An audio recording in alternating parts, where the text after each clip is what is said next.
So I think the war in Syria wouldn't have happened if the Iraq War wouldn't have happened.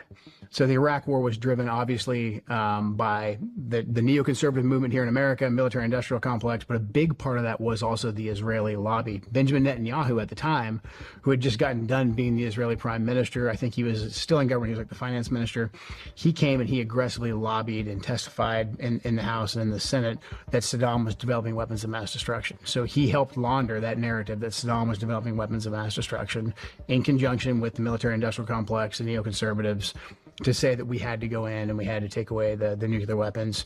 You also had others in like the think tank realm, the same thing, the media echo chamber, who was saying that Saddam was linked to Al-Qaeda and to 9/11 potentially.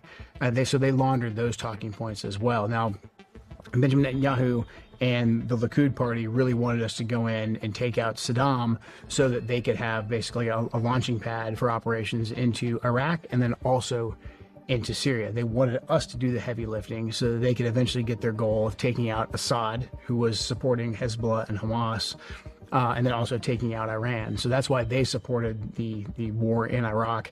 The prime minister at the time, Ariel Sharon, initially said, no, I don't support this. I want America to focus on taking out Iran first. But then eventually he got on board. So you basically had both major political parties inside of Israel pushing for the war in Iraq. The Israelis also wanted access to Iraq's oil supply so that they could get a pipeline of oil coming out of Iraq and directly into Israel, circumventing Syria, because they didn't want it to go through Syria because Assad was supporting the Iranians and supporting Hamas and Hezbollah. So once we got into Iraq and got into that quagmire, the U.S. government, screwed things up so badly that we basically handed over Iraq, as you know, to Iranian-backed Shias that were there.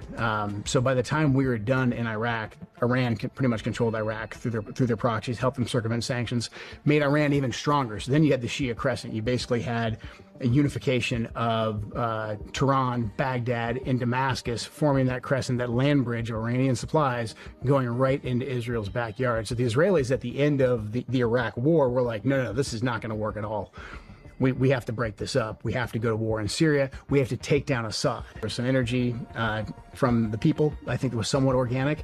But then in short order, we came in and we said, we're going to work with the Israelis, but we're also going to have to work heavily with the Sunni population on the ground in Syria to create an uprising. And that's where ISIS came from. We worked directly with Al-Qaeda. Hillary Clinton's emails confirm this. The operations that we were doing to support the so-called Free Syrian Army, and there were some moderates there, but the most effective guys initially were Al-Qaeda and then eventually